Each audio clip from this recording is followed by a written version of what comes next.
Hi, welcome to Sweet Rides, and today we're going to be doing the 1,000-mile review of this lowrider ST Fast Johnny edition.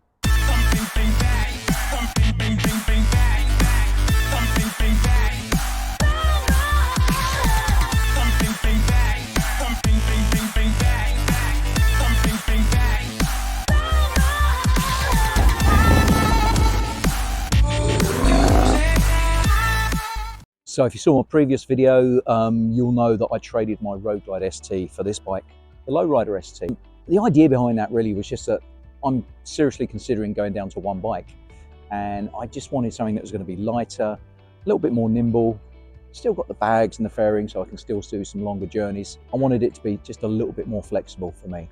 Let's have a look, see how I got on with that. As per usual, if you do enjoy today's video, please like and subscribe. And this just helps me provide more content. Now, let's hit the road, talk about the main points as usual.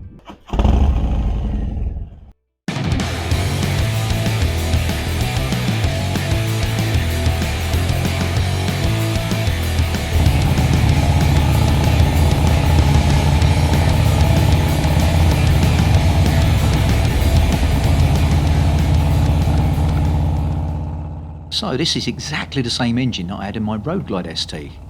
It felt good in that bike, but in this bike it feels like it's on another level. But why? Well, this bike is a whopping 55 kilos lighter than the Road Glide ST, coming in at 327 kilos wet.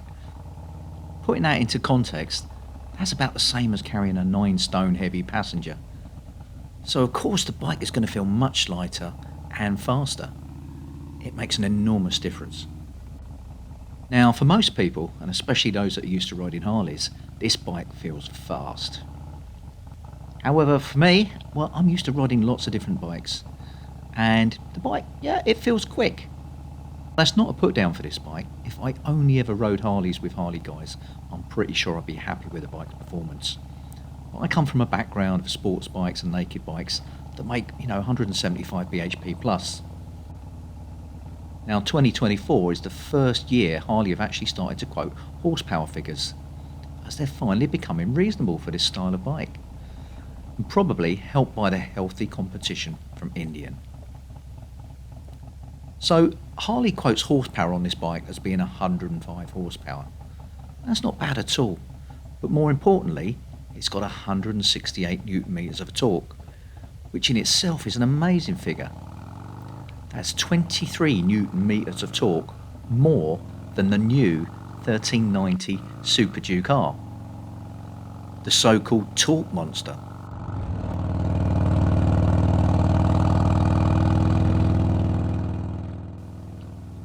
Anyway, I've decided that for this bike to meet my specific requirements, I'll need to get some engine upgrades. So here's what I'm considering. At the moment, I'm looking at an S&S 475 cam chest kit. This kit includes the cam to increase the valve lift and the amount of air and fuel going through the engine, an upgraded oil pump that'll help cool the engine when it runs hotter with the new tune, new improved tappets and cuffs, and finally upgraded performance valve springs. Once fitted and dyno tuned, this kit should see approximately a 20 to 25% rise in power. So we should be looking at around 120 horsepower and around 190 newton meters of torque, not to be mistaken for the foot-pounds shown on the graph. Now, while these sound pretty amazing figures, you must remember that although this is a light Harley, it's still a heavy bike compared with other machines. The new KTM, for example, only weighs 200 kilos dry, so even allowing for liquids, it's still going to be about 100 kilos lighter than the Harley. The way a bike performs, in a straight line anyway, is all about the power to weight ratio. So although even if I tune my Harley it will feel much quicker, especially 0 to 60 times, it's always going to struggle to compete with naked bikes and sports bikes alike. But that's not what it's all about. I'm just trying to get the Harley to work for me in more situations than it can do in stock form. I love the way the engine feels, it pulls hard, and the thought of it pulling another 20% harder and faster really gets me excited. Okay, comfort. So when I test rode this bike, I really wasn't sure about the position for your feet, and I thought I might have issues with the bars. Well, after doing about 1,000 miles on the bike, I've decided that the main issue for me is actually the bars. Bike's going in for its 1,000-mile service any day now, and I've ordered a set of bars from LA Choppers. They're called Cage Fighters. They provide an extra 3 inches of rise and an extra 2 inches of pullback, so should give me the riding position and the comfort that I'm looking for. Once these have been installed, I'll be putting out another video talking about the cost and the installation. Oh, I've also ordered some Harley airflow heated grips. I've really noticed how much colder my hands get on this bike, as they're just not as well protected. Once I've done a few more miles with the new bars, I'll make a decision as to whether I need to look at putting forward controls on as well. I've kind of got used to the mid controls, so we'll just have to wait and see. Suspension wise, I don't have any big complaints. For a Harley, the suspension is very good. But the weather here in the UK has been wet and cold for a while now, and I've not really had a chance to push the bike as hard as I normally would. So we'll have to wait and see for that one. Now, one of the reasons I went for this bike was the fact that Harley now offers Olin fork internals and a rear shock for this model. So if I do find the suspension is lacking, I can always go down that route. Standard seat is actually very good. I've got no major complaints about it at all. That said, the demo bike I rode had a Harley Sundowner seat, and it was very, very plush. Now, I have ordered one of these, but only really because the bike comes with a single seat and I need to be able to carry passengers every now and again. So, what's the handling like on this bike? Well, do you know what? It's okay. And not just for Harley, but okay in general bike terms. As I mentioned earlier, the weather's not been great in the UK, so I'll have to update you once it starts to warm up a bit. But to be honest, so far, I've not had any real complaints. Ground clearance hasn't been an issue, and that combined with the lighter weight, it almost feels nimble.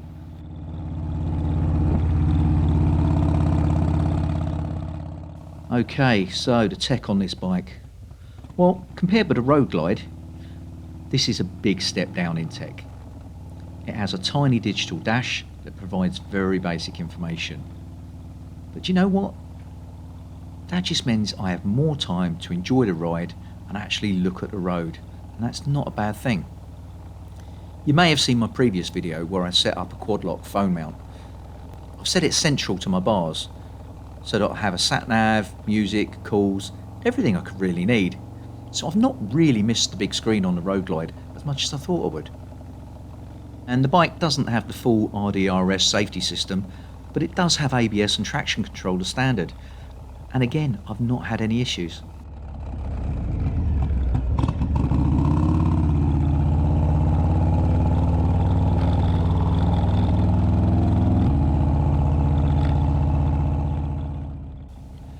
Anyway, we've been out here for quite a while. Let's start heading back.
Okay, so let's talk about style and design.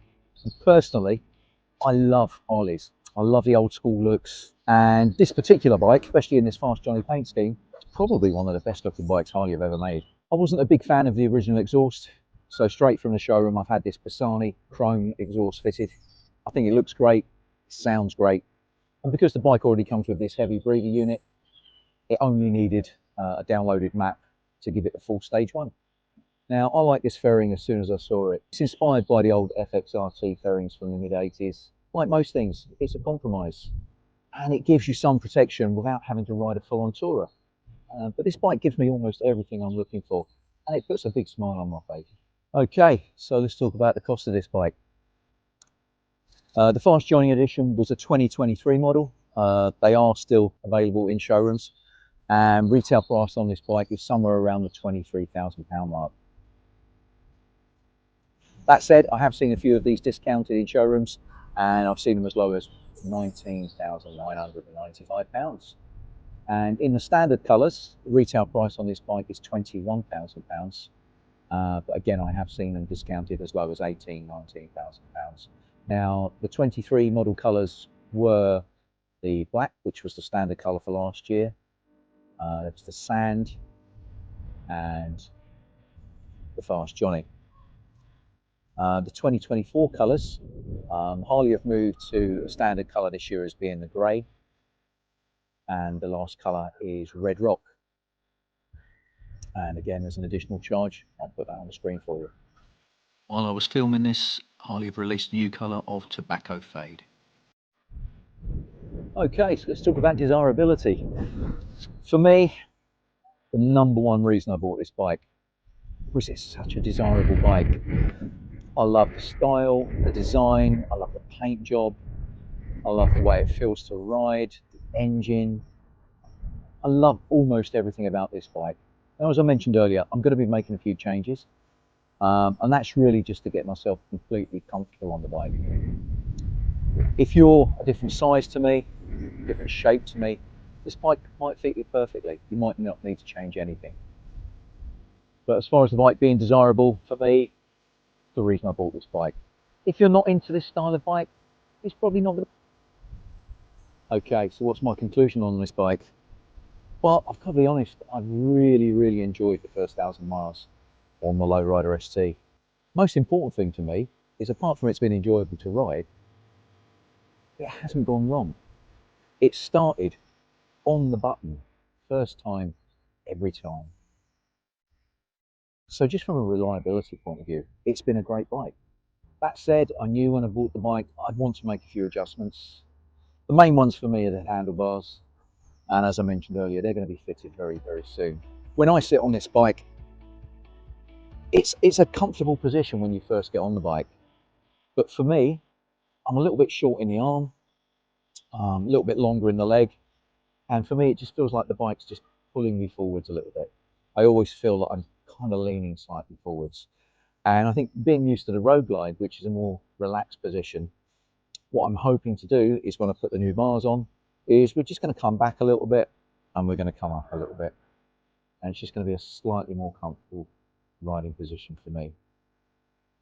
And again, as I've already mentioned, once I've got the money in place, realistically, I'm going to be looking at doing an upgraded cam on this bike. Research I've done so far, I'm quite interested in the S&S 475 cam, but that research is ongoing.